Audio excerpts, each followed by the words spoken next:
Assalamu alaikum. This is Hena Zuberi, and you're watching Muslim Network News.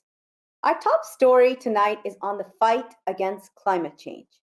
Climate activists scored 3 unexpected victories in boardroom of big oil yesterday.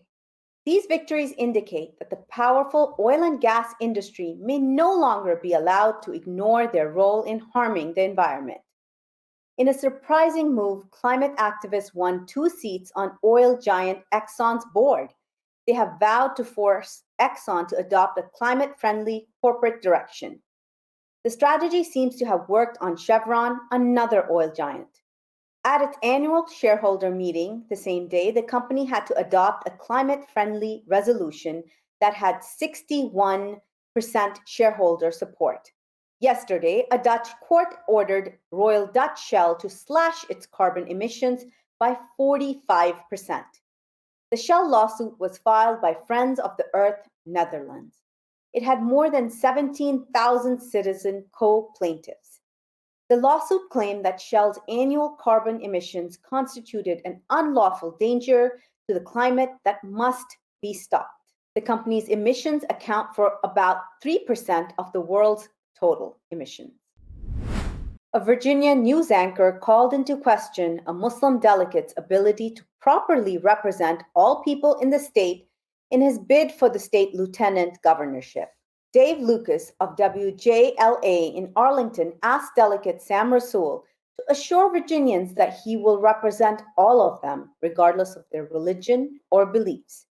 He posed the question during the first and only televised debate of the state's Democratic primary for lieutenant governor on Tuesday night. It was held at George Mason University in Fairfax. Rasoul is the first Muslim ever elected to Virginia's General Assembly. If nominated for lieutenant governor, he would be the first Muslim candidate to run statewide anywhere in the South. Lucas's question was based on a Washington Post report of big contribution to Rasoul from donors connected to Muslim advocacy groups. Rasoul did not directly answer the question. However, he did announce that he would no longer take money from special interest PACs or lobbyists. Rasoul has raised over $1.2 million as of March 31st. To discuss this in detail, we have Sam Rasoul, candidate Lieutenant Governor of Virginia, joining us later tonight. So keep watching Muslim Network TV. Another mass shooting has left 9 dead in San Jose, California.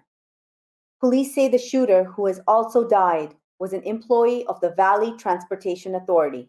This shooting happened in early hours of Wednesday morning at a light rail maintenance yard. It began in a facility that stores trains and serves as a transit control center. The victims were all employees. California Governor Gavin Newsom canceled another event to rush to the scene. He described gun violence as an epidemic in the United States. This shooting was the county's second mass shooting in less than 2 years. A gunman killed 3 people before killing himself at a popular garlic festival in Gilroy in July 2019. It is the 232nd mass shooting of 2021 in the country. The Irish Parliament has passed a motion condemning the de facto annexation of Palestinian lands by Israeli authorities. The motion was made by the opposition Sinn Féin party and has received cross-party support. Ireland is the first European Union country to use the phrase de facto annexation to describe Israel's action in the occupied Palestinian territories. The scale, pace, and strategic nature of Israel's actions on settlement expansion and the intent behind it has brought us to a point where we need to be honest about what is actually happening on the ground. And we need to call it out for what it is. It is de facto annexation. This is not something that I, or in my view, this House, says lightly. We are the first EU member state to do so. The motion was welcomed by Jihan Wahba Abdelmajid, the Palestinian ambassador to Ireland. She said it was a great support to Palestinians. Sinn Féin's spokesman for Foreign Affairs, John Brady, hailed this motion as historic. He said he hoped for other countries would follow Ireland's lead. An amendment to the motion that sought to impose sanctions on Israel and expel the Israeli ambassador failed to pass. In a related move, the San Francisco United School District's Teachers Union has passed a resolution to support BDS. BDS is the Palestinian-led boycott, divestment, and sanctions movement against Israel's apartheid. The union is affiliated with AFL-CIO and has over 6,000 members. It's the first American K-12 union of public school teachers to officially support BDS. Swedish Foreign Minister Ann Lindell recently tweeted Eid Mubarak, posting a photo of herself smiling and holding a tray of baklava. The Muslim holiday marking the end of Ramadan took place on May 13th. This caused an uproar from Sweden's hate mongers. The country's conservatives and anti-immigration right-wing movement also accused her for suppressing Swedish traditions. As the 2022 Swedish elections are beginning to take shape, the Swedish political right is adding culture wars to its arsenal. Linda received significant criticism on social media. Muslims make up 8% of Sweden's population. However, due to Islamophobic propaganda, Swedish public opinion estimates that 23% of the country's population is Muslim. British Muslims could lose up to $18 billion in pension because of workplace discrimination. They are unable to participate in the government-backed interest-based schemes due to their faith. Practicing Muslims consider it sinful to give or take interest. Islam also prohibits trade or stocks involving items like alcohol, gambling, tobacco, or arms manufacturing. The United Kingdom has 3,000 banks that offer Sharia-compliant options. However, many companies are failing to provide them to their Muslim employees. This could be in violation of Britain's 2010 Equality Act. In 2012, the British government made it mandatory for employees to be automatically enrolled in workplace pension schemes. Because of this, as many as 1 in 3 British Muslims do not have a pension. Muslims make over 5% of UK's total population. MyPillow CEO and loyal supporter of former US President Donald Trump, Mike Lindell, was refused admission to a Republican governors' convention. The event was held in Nashville, Tennessee this week. A spokesperson for the association said it was for members of the association only, and Lindell is not a member. This is contrary to the past when Lindell attended meetings of the group. In one conference last year, he was proposed as a candidate for the Minnesota governorship by Trump. That proposal failed to pass. Lindell has supported Trump's conspiracy theories that last year's presidential election was stolen from him and that was marred by voter fraud. Lindell has been sued for $1.3 billion by Dominion Voting Systems. This is for defamation for claiming that the company's voting machines rigged the election. The Union Army defeated the Confederate armies, but the Confederate monuments are still around, despite objections from Black Americans.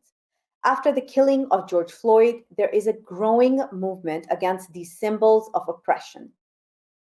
More details by Ali Khalaf and Saliha Farouk. Jefferson Davis said that Black people are the servile race and that slavery is a blessing. As president of the Confederates, he led the Southern armies during the U.S. Civil War.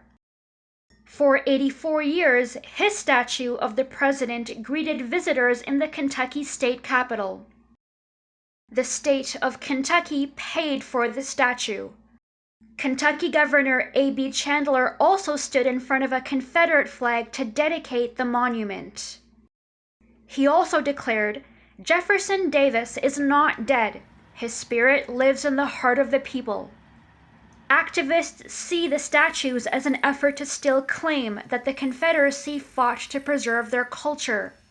In reality, they fought to preserve slavery. Racist imagery is baked into everyday American life, from state-sponsored monuments to major cereal brands to popular sports logos. In June 2020, a Kentucky commission vowed to remove the Jefferson Davis statue. The whole damn system is guilty. After the murder of George Floyd, nearly 170 other Confederate monuments were removed. But this reckoning wasn't just happening in the United States. The movement is going around the world.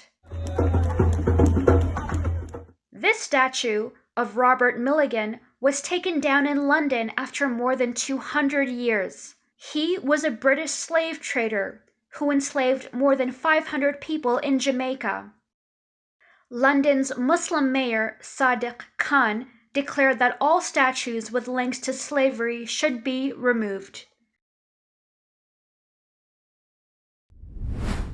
Who invented glasses? If you're like me and use eyeglasses, you must learn more about the inventor. Al-Hassan ibn al-Haytham is one of the many Muslim scientists who have made significant contributions to science as we know it today. Watch this report by Ali Khalaf and Saleha Farouk. If you own a smartphone or a camera, you owe him a thank you note. He is known in the West as al-Hassan, the father of modern optics.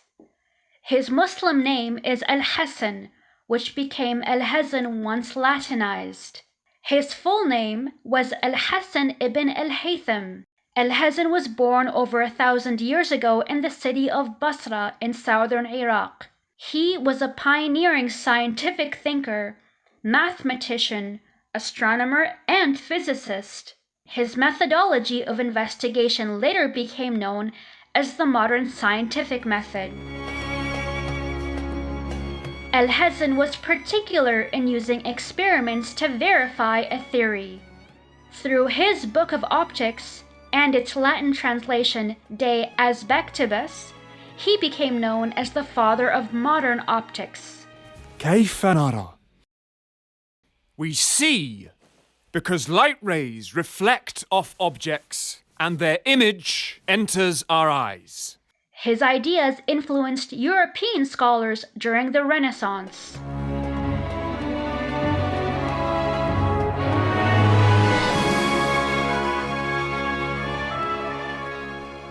Al-Hassan is credited with explaining the nature of light and vision.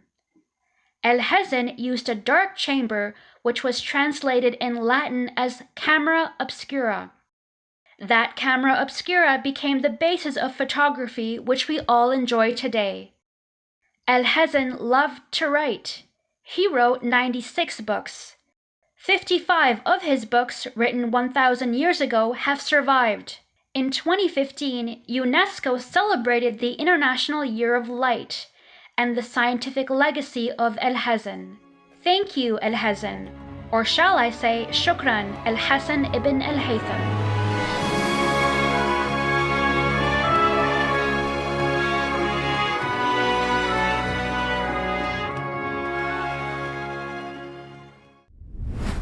Coming up next after the break is our in-depth analysis segment. So stay tuned and we'll be right back after these messages.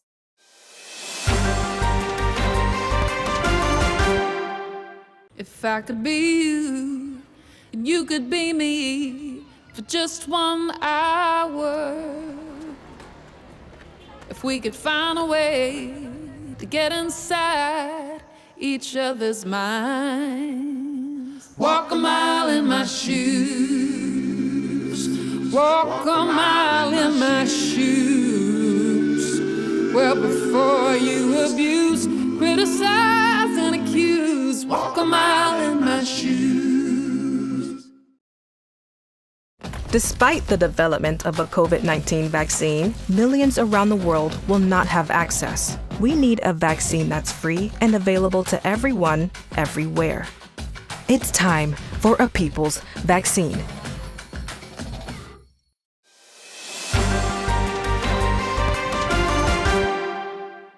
Welcome back.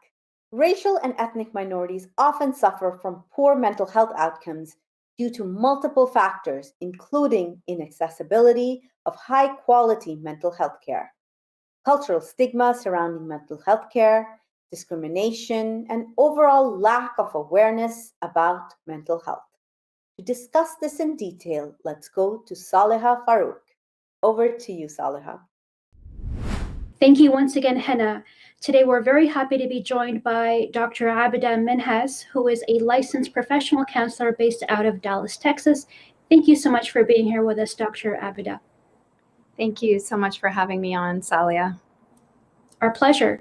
I wanted to first start off by quoting something that we had noticed at the American Psychiatric Association about racial and ethnic minorities often suffering a little bit more from poor mental health outcomes.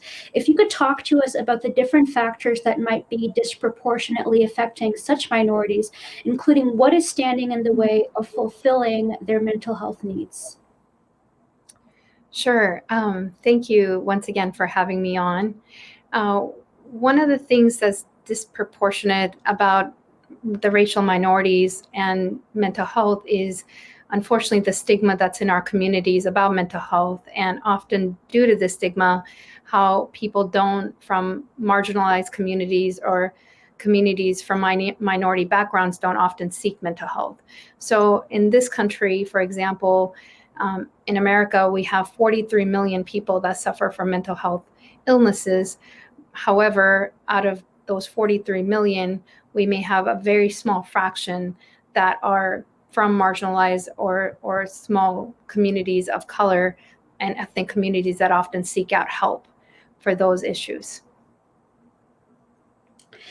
You brought me to my next question. When we hear about the idea of cultural stigma surrounding mental health care, so even though, for example, recently there have been a lot of awareness campaigns surrounding mental health in general, in 2021, in your professional opinion, do you feel as though we still need to normalize the idea of mental health help and mental health resources for such racialized minority and ethnic minority communities in North America?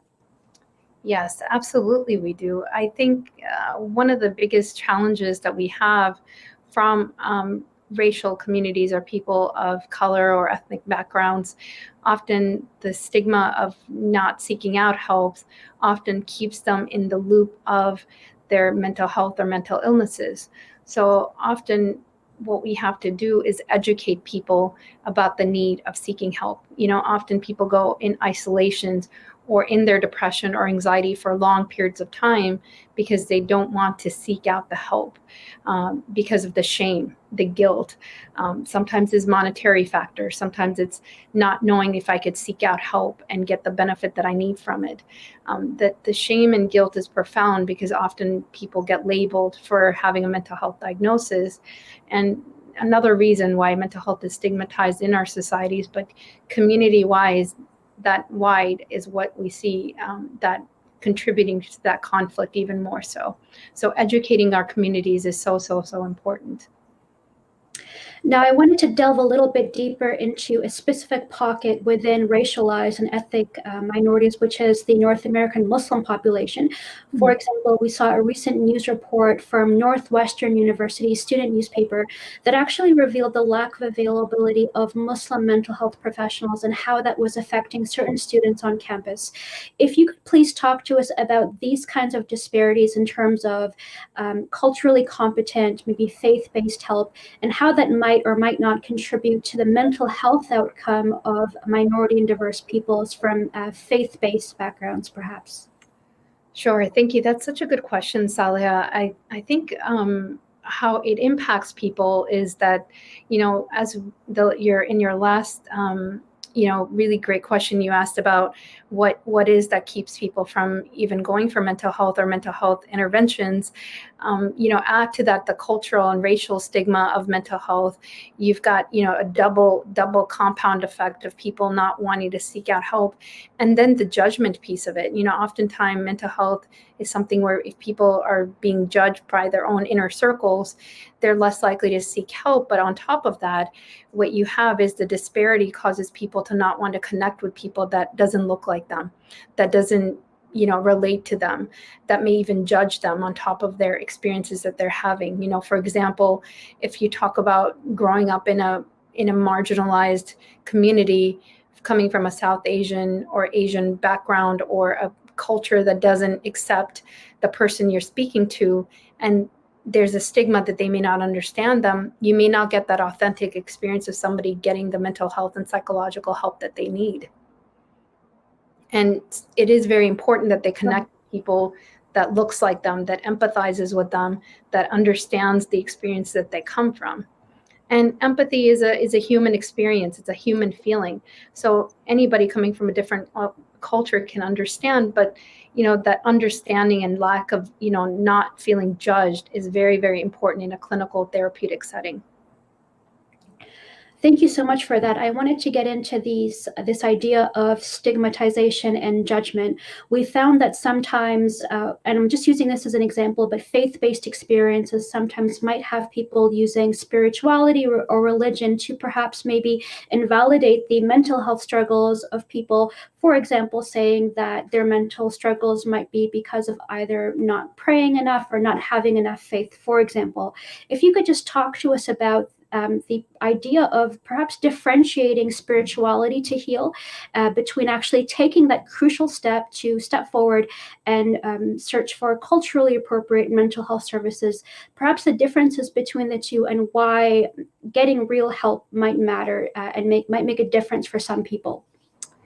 Yes, I think such a great point that you're bringing up, Salia, because often you're right. I mean, I think for all of us as practitioners or people that come from marginalized community, faith is very important to us. It's very much part of our healing even, but the example that I often use and it's not to minimize that faith has such a profound and huge factor in healing. But just like you won't heal your diabetes away, just like you don't pray for your, if God forbid somebody was diagnosed with cancer, you don't pray for those things to go away. You pray for peace. You pray for comfort. So, mental health is the same way. If somebody is going through depression and anxiety, and even a severe mental illness, often you need interventions like medication. You need interventions like therapy or psychological assessments to be able to figure out what is the root cause of some of these issues. So spirituality is actually inclusive. It gives us another framework to be able to help people as a factor to the many compositions of what it needs to be able to heal people for their mental health issues. Mental health itself is so complex that we need complex interventions to help. So our faith and our passion with our spirituality is just a factor in that. So it's not to just say, if you're depressed, pray it away. Yes, it can definitely help, Salia, but it's not the only intervention that we need at times. Some people may need more. They may need therapy regularly, weekly, sometimes twice a week. I sometimes see people that are severely depressed twice or three times a week. Or we make sure that they're taking their medications regularly, checking in with their doctor. So because mental health is a multifaceted, complex disease, we also have multi-factors that can help heal a person as well. Thank you so much for that. I couldn't help but notice that you're joining us from your practice over there in Dallas, Texas, and it would be I'd be remiss not to perhaps ask you about your experiences when dealing with different patients now versus maybe just 1 year ago, especially with COVID-19 and isolation. How has that perhaps changed the way that young people are coming in or perhaps not coming in? In other words, what are the different trends that you're seeing affecting everybody, perhaps not just from youth populations, but from young adults to senior populations out there? And what kind of resources might be needed at this time to further help them as we come out of this situation on a global scale, of course? Oh, thank you. Yes, of course. The trend that I'm seeing, Salia, is that people are seeking out help more. The one thing I see is that people, because many of us have been socially isolated, that because we have not been able to interact with people we love and care about, there is a difference in the way that people are reaching out to a mental health professional like myself. So often what we're seeing is a trend is going up, that people are seeking help. And a lot of it is because many people that were struggling for many years, with issues or living in a situation that was unhealthy for them, or they needed to make a change, now that they're in that maybe living with that situation face on or head on, a lot of people are encouraged to seek out that help. Unfortunately, the other trend that we're seeing as well is people who have been struggling that haven't had a place to go to are even more isolated. So, we're seeing a positive trend where people are seeking out help, but then we're also seeing people that unfortunately may be in unhealthy relationships now are attached to those unhealthy relationships more long term, or domestic violence issues are on the rise because now people are unfortunately living with their perpetrator in the same home. Due to that, often people then are seeking out help. So both trends are in itself can be helpful, but unfortunately, I would still say that because we are not getting the people that need help, that we keep doing things that you're doing today, which is educating people, to be able to know that there is help out there. Yes, maybe coming from marginalized communities, our voices aren't as high as people that come from the majority communities, but there is help out there. I myself have started a network of mental health therapists in the local Dallas community, where we go out and do interventions and talks and education for the community, psychoeducation, and encouraging people to often get help. So I think what you're doing today is profoundly effective, Salia, because you can educate people and communities to let go of the guilt and shame of mental health and seek it out if people need help. Of course. Thank you so much for that, Dr. Minhas. I wanted to just touch upon, state by state, province by province, it looks like communities such as the North American community are all kind of doing their own thing to help each other, whether it be their youth or certain different demographic populations of those specific communities. Perhaps in your area, or perhaps what you might have noticed, what do you think the Muslim community is doing right now to help each other in terms of providing the different kinds of psycho or mental health help that's needed by this specific racially ethnic minority, religious minority community, which would be North American Muslims? Well, myself, the network that I've created, we're called MAPS, so we're Muslim Association for Psychological Services. And so I myself, being one of the founders, often what we've done is we've tried to include a lot of our mosques, and a lot of our religious leaders to be able to be part of mental health dialogues. As you asked previously, can people pray and get better from praying and pray essentially their mental health away or get better in their mental health? Yes, of course they can. They can definitely get better if they have the right factors that help them. So prayer is definitely a very powerful factor that people have as a tool. But we also need to educate the religious leaders and to be able to educate, once again, the community to be able to know that that's one factor, a very multifaceted disease. So to be able to seek out the guidance from other people, collaborations. I often find that helpful collaborations really help to people to align different experts from different fields, professionals like myself, leaders that are community leaders like the imams in the community, the clergy in the community, the teachers in the community, the parents in the community, to be able to come together to be able to help those that are needing help from us. So education definitely helps. Perfect. Thank you so much. And also that's great how you're going into the different initiatives and projects that you're both a part of and that you actually helped found as well. I would also love to be advantageous and just ask you about the idea of available resources and any kind of push or encouragement that you might be able to give to really anybody out there watching who might feel like they might need a little bit of assistance with their mental health, depending on what they're going through. How can people reach out? Where can they reach out to? And just listening to a mental health care provider, what would you say to people in terms of giving them that motivation to reach out to get some help? Sure. I think that even though we live in a community and age of technology, because of that stigma, Sally, as we're talking about, that people still don't seek out help, but I encourage people to do. There's hotlines people can reach out, such as places like NAMI, the National Alliance of Mental Illness, people like that do a lot of work, like the Khalil Center in Chicago, or Muslim Mental Health, or networks like myself, like MAPS, and all those things are searchable on the internet. So us being MAPS, the Muslim Association for Psychological Services, we have about 30 therapists in our community that serve not only in our Dallas-Fort Worth area, but also in our state of Texas. And HIPAA, because we are able to have sessions outside of our states as well. We can reach out to other places as well.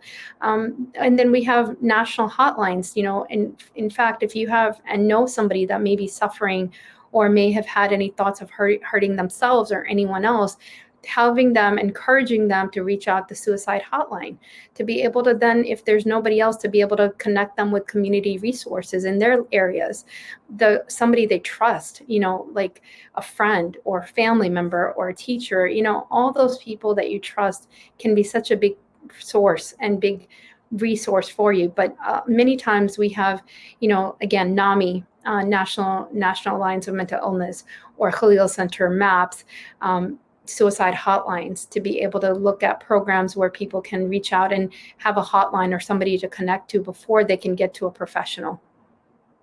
I really appreciate your time today, Dr. Abda Minhas, who is a licensed professional counselor based out of Dallas, Texas. Thank you so much for being here with us today.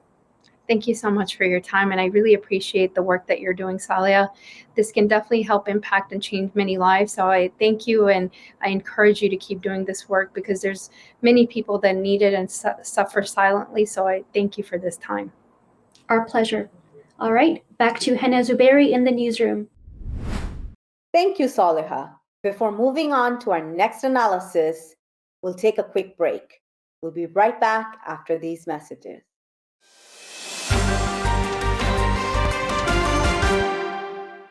Our fellow Americans. Right now, the COVID-19 vaccines are available to millions of Americans. And soon, they will be available to everyone. The science is clear. These vaccines will protect you and those you love from this dangerous and deadly disease. They could save your life. So we urge you to get vaccinated when it's available to you. That's the first step to ending the pandemic and moving our country forward. It's up to you.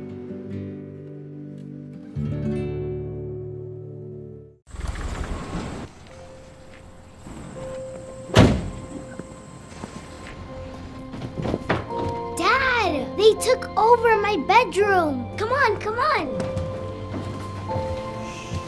Okay, Dad. 1, 2, 3.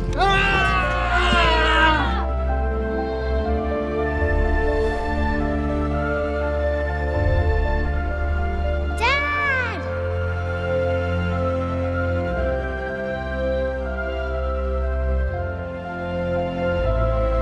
You saved me. Dad? Are you okay? I'm fine, dear.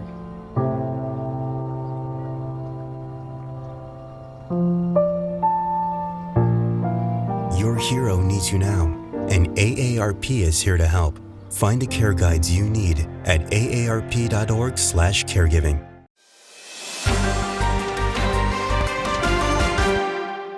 Welcome back. Earlier in our show, we shared the news about the backlash on a question being asked in the Lieutenant Governor debate in Virginia.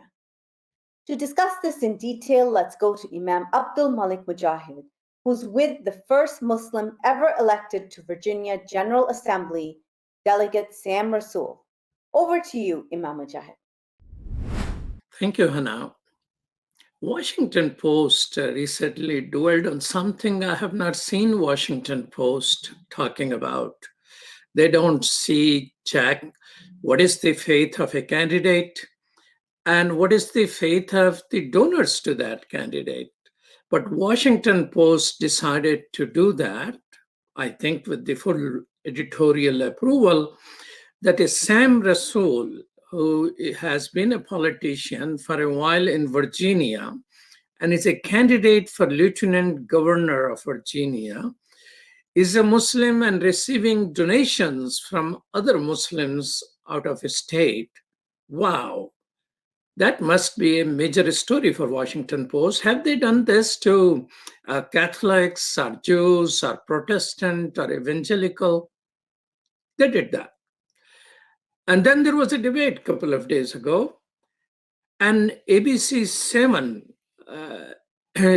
anchor decided to turn that information into an Islamophobic question to be asked to the only candidate who was a Muslim and of Palestinian American heritage. Can you assure Virginian, Dave Lucas said, can you assure Virginian, if you are elected, that you will represent all of them, regardless of faith and belief? Why he failed to ask the others whose faith we still do not know, or the people of color whose color was quite evident, that will they represent all Virginian? Later on, of course, ABC 7 has somewhat of an apology on air, but Dave Lucas is nowhere to be found. And Washington Post, lot of people commenting on their story, criticizing, but Washington Post is also silent. Let's ask Sam Rasoul, who himself is present here. Assalamu alaikum. Welcome to Muslim Network TV. Wa alaikum assalam, Imam. Thank you so much for having me today. Sam Rasoul is running for Lieutenant Governor of Virginia. Tell us, were you surprised, or are you expecting him to answer a question like that? You know, I've been campaigning for 14 years. I've been elected in the state legislature for the past 8 years as the first Muslim ever elected in Virginia history. We have certainly heard many things before in many different forums, but to have the moderator ask such a question that actually violated the rules of the debate, in addition to being Islamophobic, was really a step too far. Of course, what we did was to stay laser focused on how we're going to serve the people and not any special interest at all. And fortunately, of course, we have a long voting record over the past 8 years of trying to do what's right for every person in Virginia. You know, Charlottesville is in Virginia, isn't it?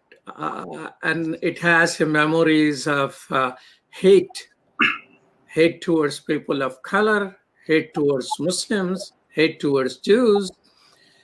Is Virginia making some improvement in that history? You know, as a nation and as a Commonwealth, I look at the arc of history and I see that we have made some progress. It's no doubt, someone like me being elected, even in the western part of Virginia. I'm in the parts of Virginia that are not quite as diverse. And I grew up here, and people were able to see past any differences we have and focus on the fact that all we want to do is to serve people, to serve them with good intention and to work hard. And they gave me this wonderful opportunity to serve over the past 8 years. So to me, that is progress. But what we find is many times as we take 2 steps forward, we take a step back every once in a while. But it is a great reminder that we are not past these conversations. And even with what happened to John F. Kennedy 60 years ago, we still have some of those questions remaining. On your Twitter account, I saw you standing with a sort of placard which says, no matter where you are from, we're glad you are our neighbor. And it has, in Arabic, it also but one of the person who is commenting on that says, well, I have this yard sign and I'm getting a hate mail because of that.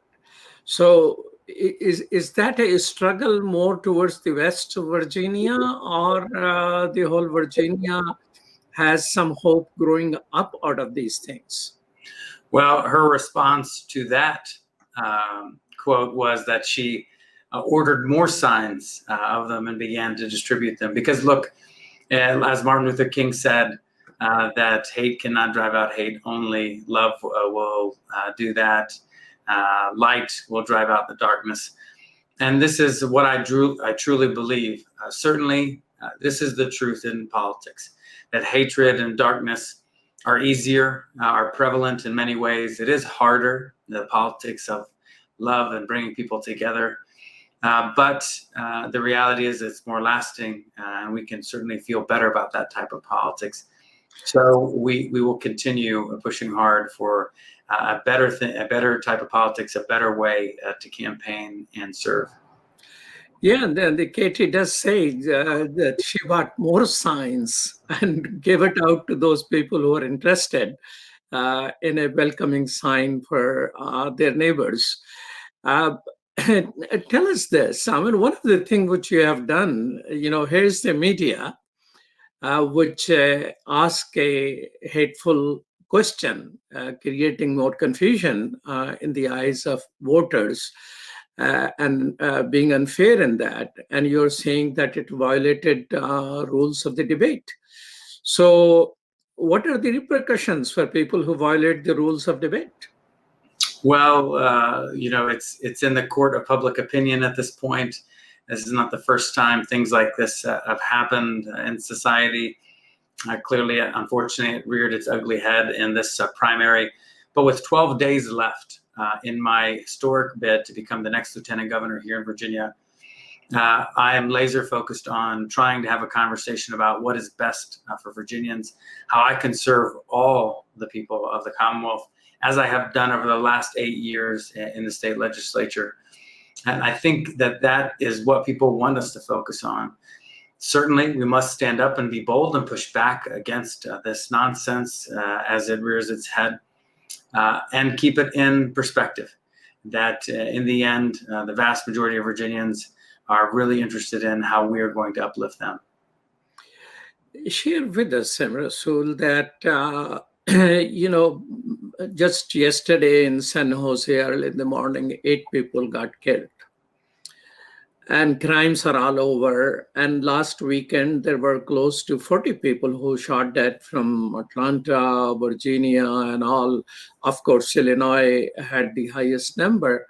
Mm-hmm. So what is your position in terms of control on guns? So people who are unstable, they don't get guns, and guns are not that easily available. Yeah, I mean, for me, weapons meant for war do not belong on our streets. And so over the past 8 years in the legislature, I've been a reliable vote to try to ensure that we bring the safety and prosperity of the public first and foremost. And as I've sat on the Public Safety Committee, these are the votes that we've taken. And we have more work to do here in Virginia. And I think that there is a broad consensus that we must rise up and ensure that as we move forward, that these weapons that are broadly on the street are not in mass production and are sold. So I will continue to be that kind of vote as your next lieutenant governor, breaking ties in the state Senate in Virginia. Connected with that is a question that on the flip side of it, there is a challenge about the police accountability and transparency. What, as a delegate, you have done in that area, and what you plan to do as a lieutenant governor? Yeah, Michelle Alexander wrote in a book called The New Jim Crow, which talks about some of the fundamental injustices in our system, and that we have to push back with the kind of criminal justice and law enforcement reform that really does what you said, is transparent and accountable. My bill, for example, this year would say that the release of body cam and dash cam footage must happen within 15 days of an incident to ensure that we have this transparency and accountability. And look, I think most people believe that is the case, that all of government needs to be transparent and accountable, and that in fact no one is above the law. And as our next lieutenant governor here in Virginia, if I'm so fortunate, this is something that I will certainly be championing because this is what's fair and what's just. The candidate for governorship is someone who has endorsed another person who is running for the Democratic lieutenant governor nomination.